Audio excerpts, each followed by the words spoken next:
Hi friends, ఓం సాయిరామ్. బాబాగారు ఆశీస్సులు అందరిపైన ఉండాలని మనస్ఫూర్తిగా కోరుకుంటూ ఈరోజు వీడియోలో బాబాగారు ఇది ఒక మంచి సందేశాన్ని అయితే మన ముందుకు తీసుకొచ్చారండి. అందరూ కూడా సుఖంగా, సంతోషంగా, ఆరోగ్యంగా, అష్టైశ్వర్యాలతో ఉండాలని మనస్ఫూర్తిగా కోరుకుంటూ ఈరోజు వీడియో మొదలు పెడుతున్నాను. ఇక ఈరోజు వీడియోలో బాబాగారు ఏం చెప్పబోతున్నారంటే, తల్లి, నేను ఇచ్చే చిన్న డబ్బులు భద్రంగా దాచిపెట్టు. ఏదో ఒక రోజు ఈ చిల్లర నీకు 1000 రెట్ల ఆదాయాన్ని తెచ్చిపెడుతుంది.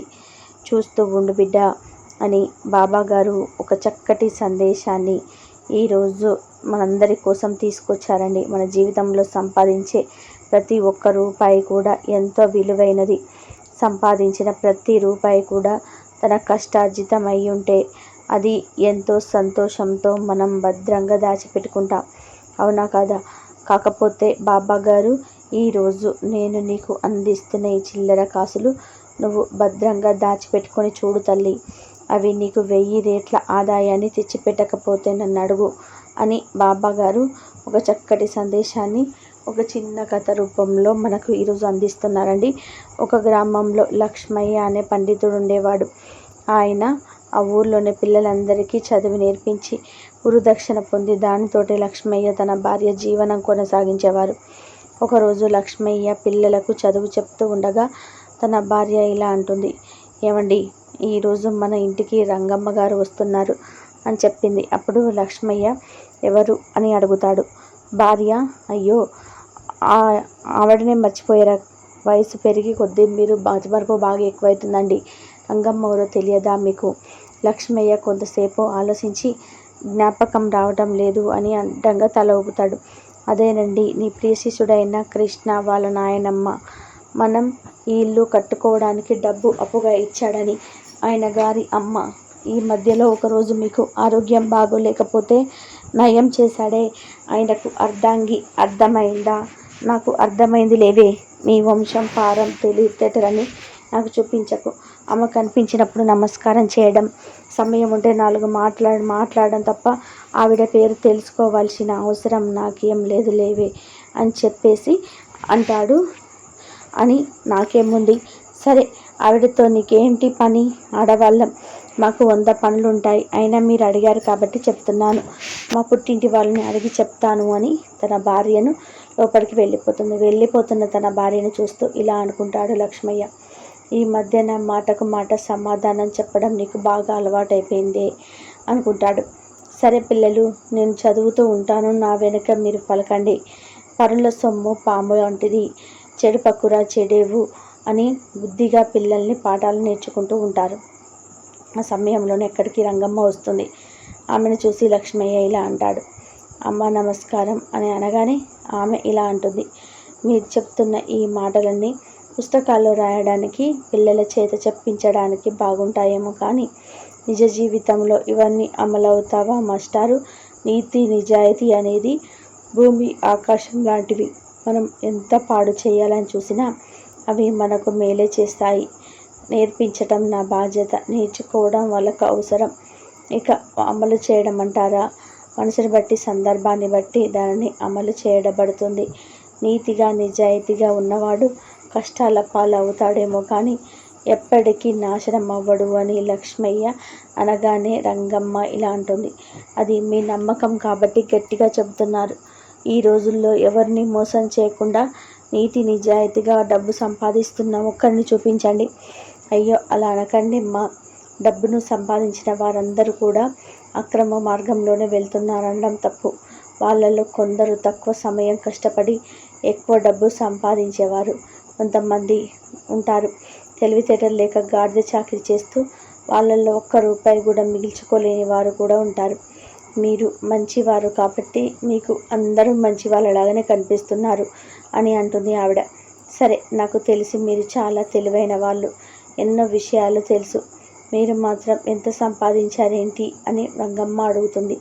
దానికి డబ్బు సంపాదించే నాకు వారసులకు ఇవ్వాల్సిన అవసరం లేదు. ఉన్నది మేమిద్దరమే కదా. బతుకున్నన్ని నాలు ఎలాంటి ఆర్థిక బంధాలు లేకుండా అలా గడిచిపోతే చాలు. అంతకు మించి మాకు ఎలాంటి కోరికలు లేవు అని అంటాడు లక్ష్మయ్య. అందుకే నేను డబ్బు సంపాదన కోసం ఆరాటపడను. ఈ ప్రపంచంలో డబ్బు అంటే ఇష్టం లేనివారు బహుశా మీరే కాబోలు మాస్టారు. అంతకు లక్ష్మయ్య భార్య బయటకు వస్తుంది. అమ్మ నమస్కారం. వచ్చి ఇంతసేపు అయింది. నేను వచ్చి చాలాసేపు అయింది. మీ వారు పిల్లలతో పాటు నాకు కూడా పాఠాలు వినిపిస్తున్నారు. ఆయన అంతేనమ్మా, వినడానికి ఎవరు లేకపోతే ఆఖరికి ఆ మొక్కలకైనా పాఠాలు చెప్తూ ఉంటారు. మీరు రండి, మనం లోపలికి వెళ్ళి మాట్లాడుకుందాం.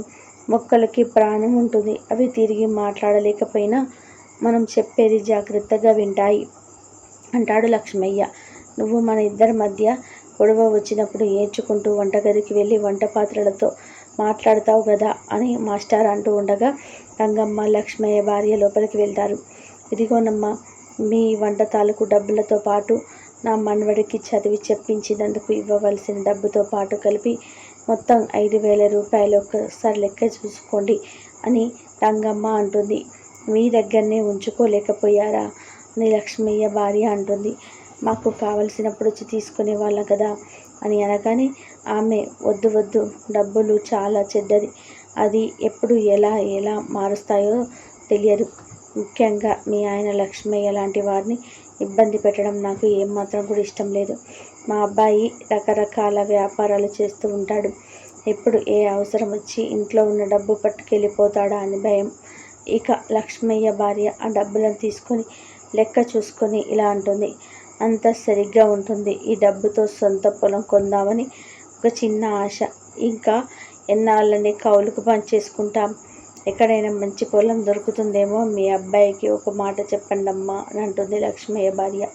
అప్పుడు రంగమ్మ ఇలా అంటుంది. డబ్బులు సరిపోకపోతే నన్ను అడగండి, ఇస్తాను. మీకు కుదిరినప్పుడు తిరిగి నాకు ఇవ్వవచ్చు. ఇక నేను బయలుదేరుతానమ్మా అంటూ రంగమ్మ బయటికి వస్తుంది. అమ్మ వచ్చారా? ఆ ఇంటి యజమాని నా మీద ఎన్ని చాడీలు చెప్పిందో ఏంటో అని లక్ష్మయ్య రంగమ్మతో అడగగా రంగమ్మ ఇలా అంటుంది. ఇద్దరు ఆడవాళ్ళు మాట్లాడుకుంటూ చాడీలు, పక్కింటి వారి గురించిన మీ ఉద్దేశం అని ఆవిడ అనడంతో అక్కడున్న పిల్లలందరూ నవ్వుకుంటారు. ఇక ఆమె అలానే అక్కడి నుండి వెళ్ళిపోతుంది. ఇక మాస్టర్ పిల్లలతో ఇలా అంటాడు. ఈ రోజుకి ఇది చాలు. ఇక మీ ఇంటికి వెళ్ళిపోండి. మీ నేర్పించిన పద్యం నేర్చుకోండి అని చెప్తాడు. లక్ష్మయ్య ఇంట్లోకి వెళ్ళగానే డబ్బులు డబ్బాలోకి పడుతున్నదా భార్యను చూసి ఇలా అడుగుతాడు. అన్ని డబ్బులు ఇచ్చి మళ్ళీ ఇంత ఆవిడ ఇచ్చారు అంటుంది. అందులో నుండి కౌలు డబ్బులు ఇటివు, అవి మోహన్ రావుకి ఇచ్చి వస్తాను అంటాడు. కౌలు డబ్బులు వచ్చే ఏడాది ఇస్తానని మోహన్ రావు గారికి చెప్పానులేండి. ప్రస్తుతం వాడు ఊళ్ళో కూడా లేడు. పట్నంలో ఉన్న తన కొడుకింటికి వెళ్ళారు. అక్కడ ఒక 4 రోజుల పాటు ఉండి ఆ తర్వాత కాశ్మీర్కి వెళ్తారంట. ఈ వయసులో కాశ్మీర్కి వెళ్ళడం ఏంటి అని లక్ష్మయ్య అడుగుతాడు. మోహన్ రావు గారి అల్లుడు కాశ్మీర్లోనే ఉంటాడంట. అతను మిలిటరీ ఉద్యోగం చేస్తున్నాడు. అందుకని వారు అక్కడికి వెళ్తున్నారు అంటుంది భార్య. రావడానికి 3 మాసాలు పడుతుంది. మేము పొలం కొనాలని అనుకుంటున్నాము. డబ్బులు కాస్త ఆలస్యంగా ఇస్తాము అని చెప్పాను. అందుకు సరే అన్నారు. వాళ్ళ కొడుకు కూతుర్లతో సహా మాట్లాడి ఇప్పుడు మనం కౌలు చేస్తున్న పొలం మనకి అమ్ముదామని చెప్పారు. ఓహో, ఇన్ని విషయాలు నా దగ్గర దాచిపెట్టావన్నమాట. సరే, ఉదయం ఒక విషయం చెప్పాను, అదేమైంది? అసలు విషయం మర్చిపోయావు అన్నమాట. వంకాయ నిప్పుల మీద కాల్చి వచ్చిగా చేయమని చెప్తా, చేసావా లేదా? అయ్యా మహాప్రభు, మీ వంకాయ పచ్చడితో పాటు ఉల్వాసారు కూడా సిద్ధంగా ఉంది. తమ్మరు వెళ్ళు, కాళ్ళు చేతులు కడుక్కొని వస్తే నేను వడ్డిస్తాను అంటుంది భార్య. ఇంతలో బయట నుండి ఎవరో బిచ్చగావిడ బయటకు వచ్చి చూస్తే ఎవరో వ్యక్తి నమస్కారం చెప్పి నేను చెప్పి నారాయణ నమస్కారం అంటాడు. మేము ఇలా మర్చిపోతానండి, భోజనం చేశాక మాట్లాడుకుందాం రండి అంటాడు లక్ష్మయ్య. సంతోషం, ఆ మాటతో నా కడుపు నిండిపోయింది అంటాడు నారాయణుడు. నేను తిరగాల్సిన ఊళ్ళు చాలా ఉన్నాయి. అసలు విషయం ఏమిటంటే కాశీలో విద్యావేత్తల సభ ఒకటి జరుగుతుంది. ఆ సభకు మీరు తప్పకుండా రావాలి.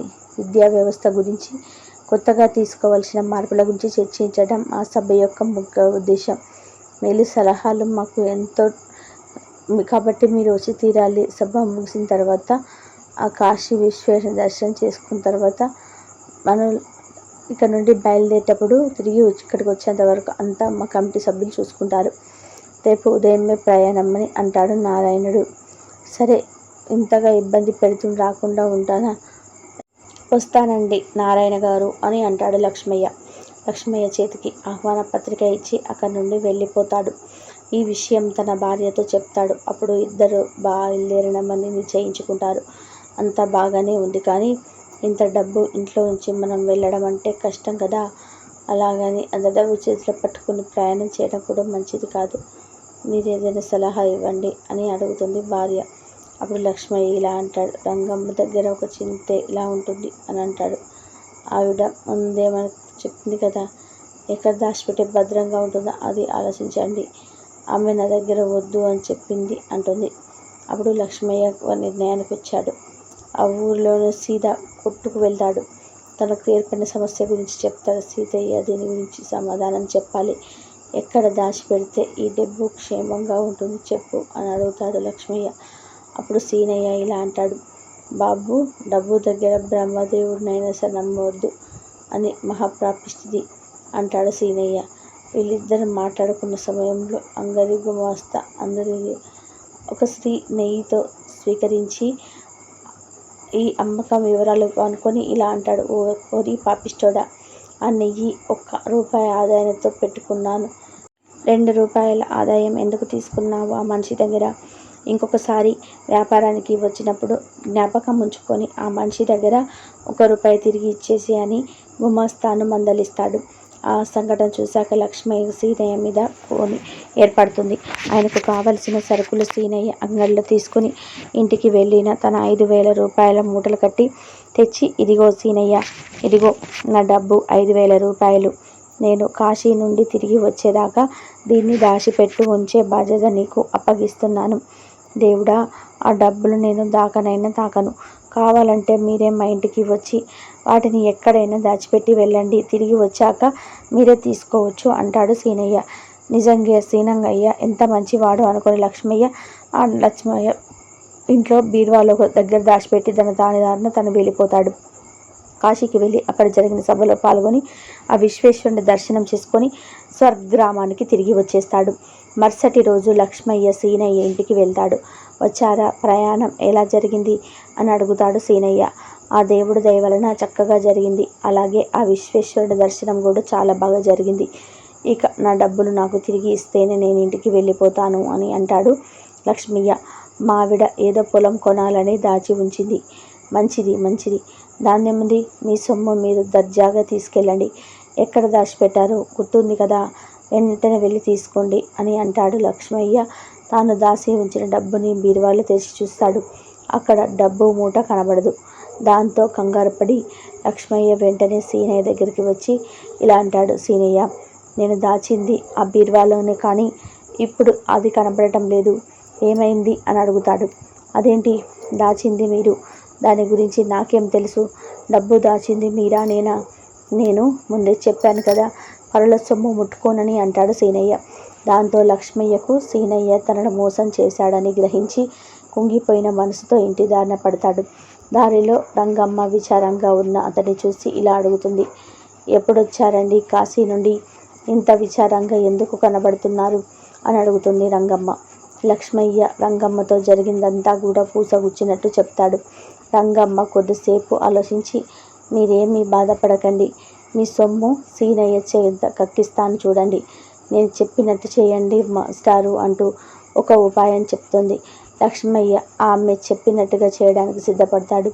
ఇది జరిగిన కొద్దిసేపటికే రంగమ్మ ₹10,000 విలువ చేసే బంగారం సీనయ్య దగ్గరకు తీసుకెళ్తుంది. ఆమె సీనయ్యతో ఇలా అంటుంది.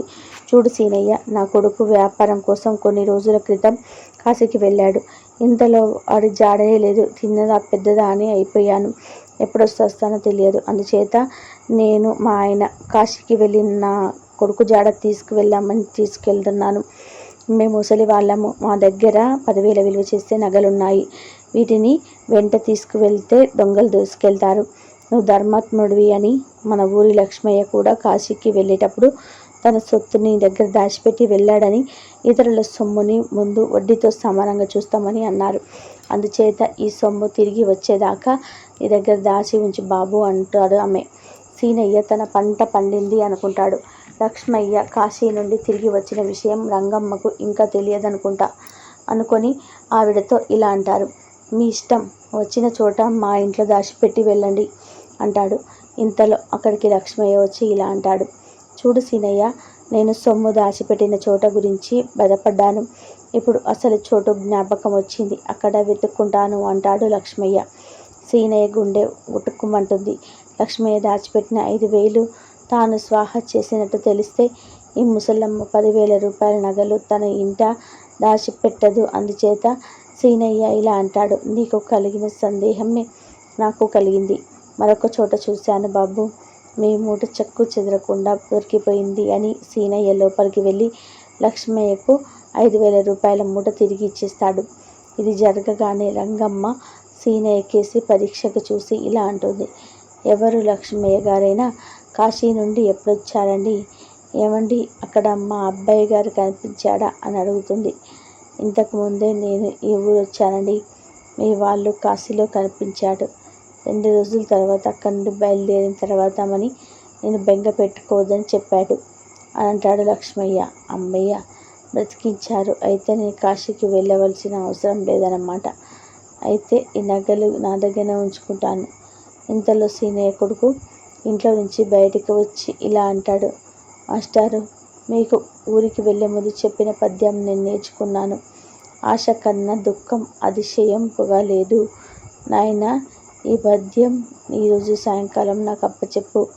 ఇప్పుడు నీ నాన్నకి అర్థమయ్యేలా చెప్పు అంటూ లక్ష్మయ్య రంగమ్మ అక్కడి నుండి వెళ్ళిపోతారు. జరిగింది చూసి సీనయ్య నిర్ఘాంతపోతారు. ఈ కథను బట్టి బాబాగారు మనకి ఏ సందేశాన్ని ఇస్తున్నారో ఇప్పటికి కూడా అందరికీ అర్థమైందనుకుంటా.